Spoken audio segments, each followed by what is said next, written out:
어제는 교회에서 봄소풍을 다녀왔습니다. 봄소풍을 다녀오면서 제가 그 잠깐 짧은 설교였었지만 우리가 성경의 말씀을 통하여서 이 성경의 말씀을 특별 계시라고도 이야기하는데 이 대자연의 만물 일반 계시를 통해서 이 계시라고 하는 것을 하나님이 밝혀주시는 것입니다. 이 대자연의 그러한 일반 계시를 통하여서 우리가 하나님과 교제하는 그러한 시간을 가졌으면 좋겠다라고 어제 그 가가고 같이 말씀을 나누었었는데요.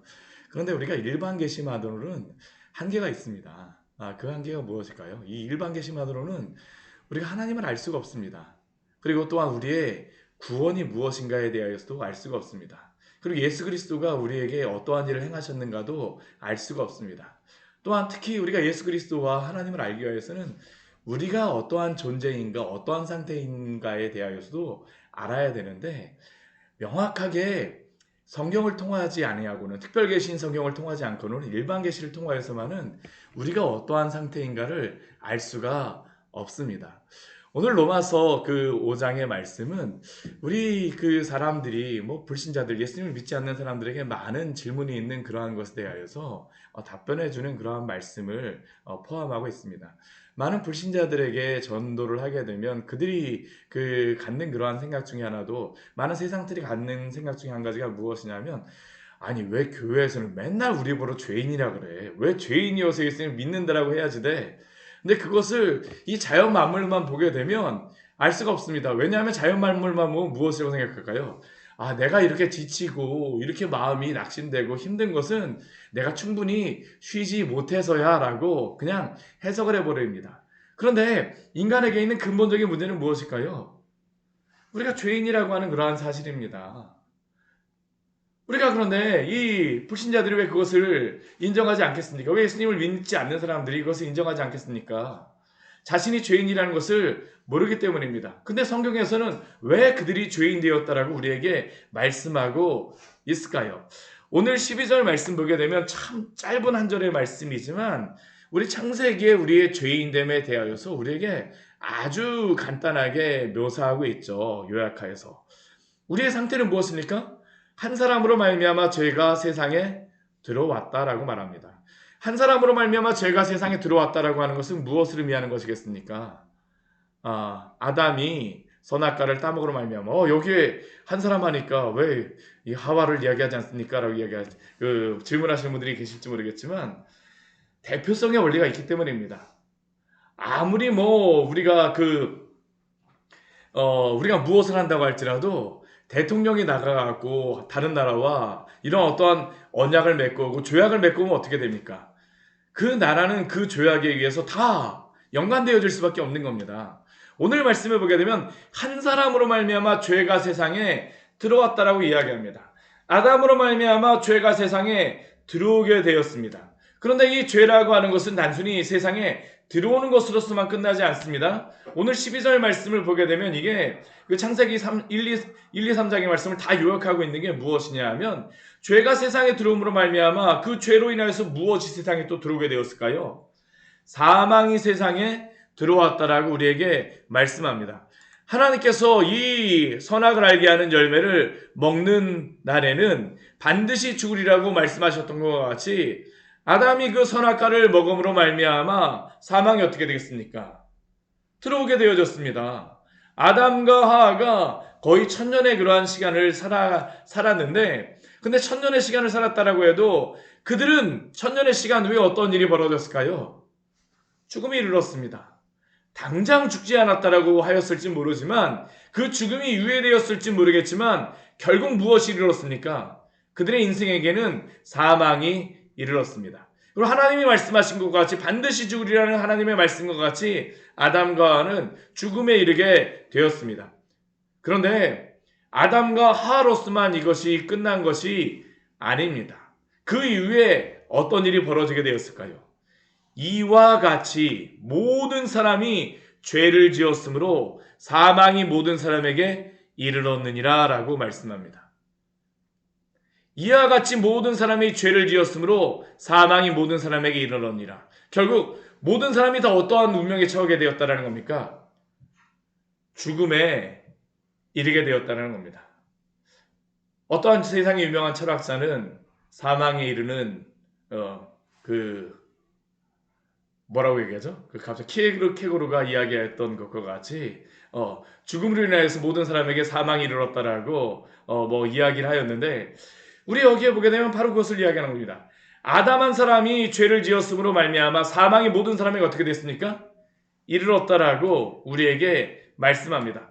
모든 사람이 아담 안에서 죄를 지었다라고 하는 것이 바로 성경이 우리에게 말씀하고 있는 진리입니다. 근데 세상의 사람들은 이것을 알지 못합니다. 왜 모든 사람이 죽느냐라고 질문하게 되면 그냥 그것이 운명이라고 이야기하지만, 성경을 왜 모든 사람이 죽는다라고 말씀할까요? 아담 안에서 모든 사람이 다 죄인이 되고 아담 안에서 모든 사람이 다 죽음에 이르렀다라고 우리에게 말씀하고 있습니다. 이것은 성경을 통하지 않고는 알 수 없는 그러한 진리입니다. 그냥 인간의 운명은 그것이다라고 이야기하지만 그게 아닙니다. 성경 우리에게 분명히 말씀하는 것이 무엇입니까? 아담 안에서 모든 사람이 다 죄인이 되고 아담 안에서 모든 사람이 다 죽음의 일을 운명에 처할 수밖에 없다라는 것이죠. 이것은 사람들이 인정하건 인정하지 않건 간에 이게 바로 모든 사람이 처하게 된 그러한 운명이자 상황이라는데, 이게 사람이 처하게 된 상황이죠. 죽을 수밖에 없는 상황에 처하게 됐습니다. 이게 인간이 처하게 된 그러한 현상입니다. 모든 사람은 다 아담 안에서 죽었습니다. 어떤 사람들은 그럽니다. 아니, 모든 사람이 왜 죄인입니까? 오늘 이 말씀 보게 되면 분명하죠. 그런데 왜 모든 사람이 아담 안에서 죽어요? 왜 죄인이 될 수밖에 없습니까? 라고 질문하는 그러한 사람들에게, 그 사람들에게 우리가 증거로서 이야기할 수 있는 것은 무엇일까요? 죽음 자체가 모든 사람이 죄인이 되었다라고 하는 증거라는 것을 오늘 말씀 우리에게 말씀하고 있습니다. 아무리 어린아이라 할지라도 그대는 어떻게 됩니까? 죽을 수밖에 없는 운명이라는 겁니다. 상황에 처하였습니다. 이게 바로 대표성의 원리죠. 아담 안에서 모든 사람이 죄인이 되고 아담 안에서 모두 죽을 수밖에 없는 자가 되었습니다. 우리 14절 말씀 보게 되면 이렇게 말씀합니다. 우리 같이 한번 읽어볼까요? 그러나 아담으로부터 모세까지 아담의 범죄와 같은 죄를 짓지 아니한 자들까지도 사망이 왕노릇하였나니 아담은 오실자의 모형이라. 율법을 범하지만 않으면 죽음이 이르지 않는다라고 생각할지 모르지만 아닙니다. 율법을 범하는 것과 상관없이 모든 사람은 다 죽을 수밖에 없게 되었습니다. 이게 바로 모든 인류가, 모든 사람이 처하게 된 상황이죠. 근데 이 말만 듣게 되면 야, 너무한다 라고 생각할 수 있습니다. 생각하곤 합니다. 아니, 아담 한 사람이 범죄하였다라고 해서 왜 모든 사람이 다 죽어야지만 되느냐? 그런데 이 대표성의 원리는 단순히 여기에서만 끝나는 게 아니다라고 성경에서는 우리에게 말씀하고 있습니다. 이 대표성의 원리가 또 어떠한 상황에도 적용되어질까요?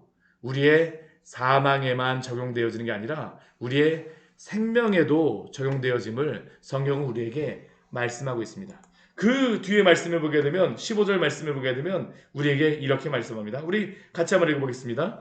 그러나 이 은사는 그 범죄와 같이 아니하니 곧 한 사람의 범죄로 인하여 많은 사람이 죽었은즉 더욱 하나님의 은혜와 또한 한 사람 예수 그리스도의 은혜로 말미암은 선물은 많은 사람에게 넘쳤느니라. 아멘. 결국 이것을 통해서 우리에게 말씀하시는 것이 무엇입니까? 사망도 한 사람의 범죄로 말미암아 죽음이 이르게 되어졌지만 우리에게 구원도 은사도 선물도 은혜도 예수 그리스도 한 사람으로 말미암아 모든 사람이 이 구원을 받게 되어진 줄 믿습니다. 이게 바로 성경이 말하고 있는 대표성의 원리입니다. 이 세상 모든 사람들은 딱 두 그룹에 속하여 있습니다. 한 부류는 누구를 대표로 하고 있는 나라에 속하여 있을까요?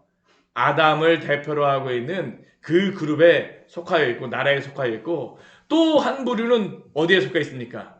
예수 그리스도를 대표로 하고 있는 그 그룹에 속하여 있습니다. 모든 사람은 아담에게 속한 그 죄의 싹수로 인한 사망의 나라에 속하여 있든지 예수 그리스도로 인하여서 대표로 인한 생명의 나라에 속하여 있는 그 두 그룹에 속하여 있다라고 성경 우리에게 말씀하고 있습니다. 이 두 그룹밖에 없습니다. 아담의 뒤를 따라서 사망에 이르든지 예수 그리스도의 뒤를 따라서 생명에 이르든지 성경이 바로 우리에게 말씀하고 있는 그 진리는 바로 이 두 그룹에 속하여 있다는 것이죠. 오직 예수 그리스도를 믿는 자만이 이 생명에 속하여 있음을 기억하시기를 바랍니다. 이게 오늘도 성경이 우리에게 말씀하고 있는 진리이죠. 심판은 한 사람으로 말미암아 정죄를 이뤘으나 은사는 많은 범죄로 말미암아 의롭다 하심의 이름이니라. 한 사람의 범죄로 말미암아 사망이 그 한 사람을 통하여서 왕노릇 하지만 그러나 더욱 은혜와 의의 선물로 넘치게 받은 자들은 한 분 예수 그리스도를 통하여 생명 안에서 왕노릇 하리로다. 이게 바로 우리가 그리스도 안에서 구원을 받게 되어지는 진리임을 성경은 우리에게 말씀하고 있습니다. 이것을 우리가 세상에 그냥 자연 만물만 통하여서만 알 수 있을까요? 알 수가 없습니다. 성경을 통하여서 우리에게 말씀하여 주고 있는 진리이죠. 우리는 아담에 속하거나 그리스도에게 속하거나 두 상황에 속할 수밖에 없다라고 이야기합니다. 왜 우리는 예수 그리스도 안에만 속하여야 합니까? 예수 그리스도의 한 사람의 순종하심으로 많은 사람이 의인이 되리라라고 오늘 로마서 5장 19절 말씀 우리에게 말씀하고 있습니다. 사실 아담이라고 하는 그러한 사람은 어떠한 사람이냐 하면 우리와 아담과는 틀린 한 가지의 사실이 있습니다. 그게 무엇이냐면 아담 같은 경우는 죄를 짓지 않을 수 있는 그러한 능력이 그에게는 있습니다. 그러나 아담이 범죄하고 난 이후에 태어나는 모든 사람은 어떠한 상황에 처해 있을까요? 죄를 짓지 않을 수 없는 그러한 상황에 처해 있는 것이 아담 이후에 태어난 사람들의 상황입니다. 왜 그러냐면 아담 이후에 태어난 사람은 죄를 짓지 않을 수 없는 그러한 그 능력이 없습니다. 그러나 아담은 그가 죄를 짓지 않을 수 있는 그러한 능력이 있음에도 불구하고 그는 무엇을 선택하였습니까? 선악과를 따먹는 그러한 죄를 범하게 되어진 것이죠. 신학자들은 이것을 무엇이라고 이야기하곤 하냐 하면 하나님과 아담이 행위 언약을 맺었다라고 이야기를 합니다. 왜냐하면 아담 같은 경우에는 그가 충분히 죄를 범하지 않음으로 말미암아 하나님이 주신 이 생명의 그러한 은혜를 얻을 수 있었기 때문이라는 겁니다. 우리 에덴 동산에 보게 되면 두 나무가 있었습니다. 어떤 나무가 있었습니까? 선악을 알게 하는 나무와 생명을 알게 하는 그러한 생명의 그러한 나무가 있었죠. 아담 같은 경우에는 그가 선악을 알게 하는 나무의 열매를 먹지 않음으로 말미암아 생명을 얻을 수 있는 그 능력이 그에게는 있었습니다. 그리고 하나님께서는 그가 이 선악과를 따먹지 않음으로 말미암아 그에게 생명을 주시고자 하는 그러한 계획이 있었습니다. 이게 바로 행위 언약이라고 이야기합니다. 하나님과 아담이 맺어진 그러한 언약이라고 할 수 있죠.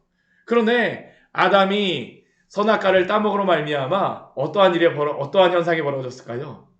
인간은 더 이상 행함으로 말미암아 구원을 얻을 수 없게 되었습니다. 왜냐하면 모든 사람이 다 죄인이 되었기 때문입니다. 이게 바로 인간이 처한 상황이죠.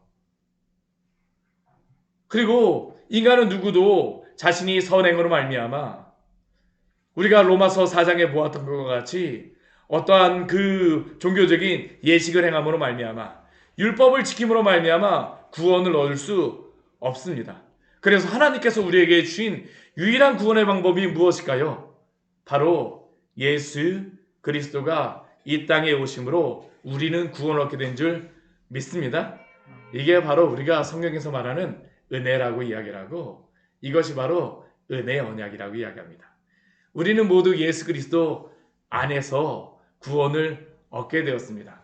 우리가 행함으로가 아니라 오직 은혜로 말미암아 그리스도가 순종하신 그 순종의 의로 말미암아 하나님께서는 우리를 의로운 자라고 여겨 주셨습니다. 이게 바로 예수 그리스도를 통한 은혜 언약이죠. 우리는 바로 예수 그리스도를 믿음으로 말미암아 구원을 얻는 것, 이게 바로 하나님과 우리 사이에 구원을 얻게 되어지는 언약이 이루어진 것입니다. 그리스도 안에서. 오늘 말씀 우리에게 두 가지를 이야기합니다. 아담 안에서 죄인이 되는 것과 또한 예수 그리스도 안에서 생명을 얻는 것입니다. 그런데 예수 그리스도 안에서 생명을 얻는 것은 더욱 크다라고 우리에게 말씀합니다. 우리 5장 20절 말씀 같이 한번 읽어볼까요? 율법이 들어온 것은 범죄를 더하게 하려 함이라. 그러나 죄가 더한 곳에 은혜가 더욱 넘쳤나니. 우리 아담이 범죄한 것과 예수 그리스도가 우리를 구원하신 이 은혜와를 비교할 때 아담의 그러한 범죄보다도 예수 그리스도의 그 은혜가 더욱 넘쳤다라고 이야기합니다. 왜 더욱 넘쳤을까요? 이것은 예수 그리스도 안에서 우리의 구원이 모두 다 완성되었기 때문입니다. 아담은 자신이 무엇을 행해야지만 구원을 얻게 되어지지만 우리는 예수 그리스도를 믿기만 하면 어떻습니까? 구원을 얻고 주님의 나라에까지 이르게 되는 줄 믿습니다. 그렇기 때문에 이것은 더욱 큰 은혜죠. 넘치는 은혜입니다. 사망에서 생명으로 옮겨졌을 뿐만 아니라 예수 그리스도 안에서 우리를 붙잡아 주심으로 말미암아 우리를 견인하여 주심으로 말미암아 주의 나라에까지 우리를 인도하여 주시는 줄 믿으시기 바랍니다. 이게 바로 더욱 넘치는 은혜입니다. 죄인에게 더욱 넘치는 은혜. 우리에게 많은 문제와 죄도 있습니다. 그러나 그 많은 문제와 죄를 해결하는 방법은 무엇일까요? 더 큰 은혜가 바로 죄인에게 있는 유일한 방법입니다. 오늘도 주님께서 주신 이 더 큰 은혜 가운데에 누리시며 살아가시기를 축원합니다. 같이 기도하도록 하겠습니다. 하나님 아버지, 오늘 말씀을 통하여서 우리